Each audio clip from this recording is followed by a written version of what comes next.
To the Friday the 23rd, week 7 stand-up for the Trident team. This is the first week of the new milestone, so we're going to be showing off what we've got done over the next pretty much 2.5 weeks to show off in the third week. Plans for that, just so everybody knows, we're going to have the same group of people that play tested last week come in again, so that way we don't have to teach a new group of people, because that eats up about an hour and a half of the 3 hours we have before.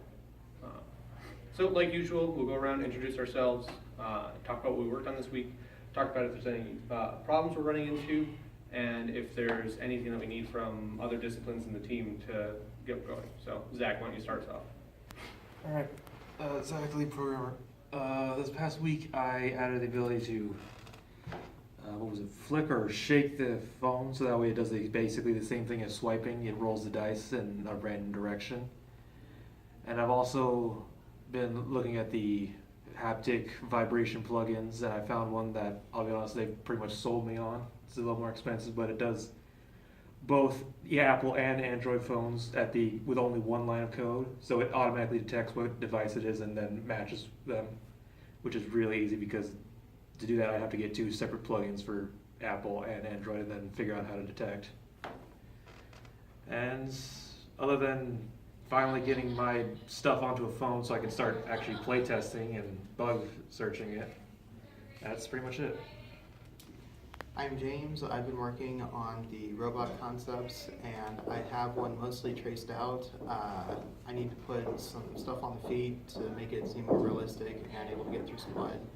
But after I do that, I want to show it to our lead and see what he says. Manny, designer. This last week I was just getting Donald to send me the pictures for the maps that we're using, because for some reason it said that I didn't have permission to download them on Drive. So now he sent me those in an email so I can start working on changing the maps. Which, to jump in on that real quick, if everybody could go and check and make sure that they can download stuff from Drive. Manny had edit privileges, so I don't know why you're not able to download those map files. But if everybody can just check, that way I can figure out whether or not it's a Manny problem or the entirety of the Drive problem. Hi, I'm Shelby, lead artist. I worked on some more thumbnails that I kept. And I did more research on how I can kind of mix a whole bunch of animals and insects together and trying to figure out what looks good, what animals look good, and trying to figure out how their body shapes are going to work and if they're going to be able to walk with their bodies the way that they're looking, because a lot of them are kind of messed up looking. So I want to make sure it kind of makes sense that they can walk the way they look. So I'm going to finish coloring the background for the whale shark looking dude and finish the crab guy and do his turnaround poses. Yeah.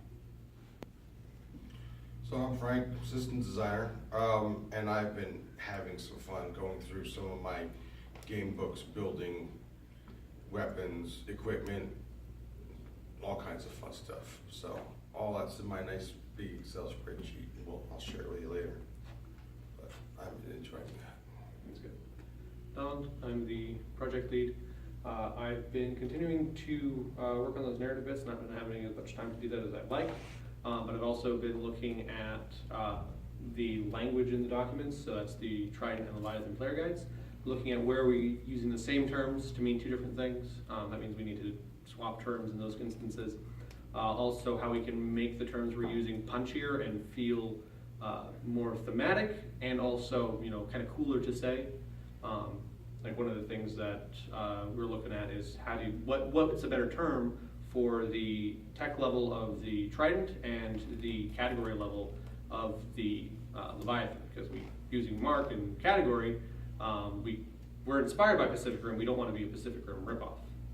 So I've been looking at a lot of language stuff like that, seeing how we can make everything a little more understandable, a lot more consistent, and I've been pretty much going through and seeing where we're going to need to make edits for readability and flow in those primary 2 documents, as well as helping John and Daniel get on their tasks, just because they have to, they're online, so they don't have the resource of sitting here and being able to talk to us all day. I know John is continuing to work on the environment pieces for the main menu scene. Daniel got us some UI stuff. It's in the state where it's good enough for now, just for basic functionality. So I'm moving him over to working on a movement system, so that way we can hook up Zach's dice roller to that when both of those are kind of at the done stage. So that'll be both a grid and hex-based movement system, because we're not, at this point, hex more accurately recreates the board game, but whether or not that's actually fun and intuitive on the digital version is something that we have to answer. So he's going to make it so we've got both a base grid and a hex grid. It's going to have the simple camera controls, rotate around the map, zoom in and out, pan around, and then I think to make movement easily understandable, having kind of like how they do it in XCOM, where you have a selector for your movement, and when you get past a certain range, it just grays out and it tells you can't go any further. And you can keep zooming the camera, but you can't move that selector beyond that point. Since we have a bit of a variable movement system, which may or may not transition well into the digital, that's another thing we'll have to test. But that's kind of the basis for how that's going to be working out, and Daniel's working on that. Okay, Michael Shepherd, programmer in Trident.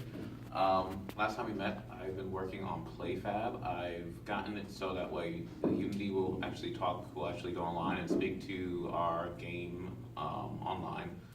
And so that way you can create an account and access information on an account from in-game, so that way you have your player count. I did this so that way I could get to save systems, but that's like a little further down the road with Infinity PlayFab. So right now I'm just trying to find the quickest path to getting to what I want. I won't have to like stop at leaderboards or economy and stuff like that.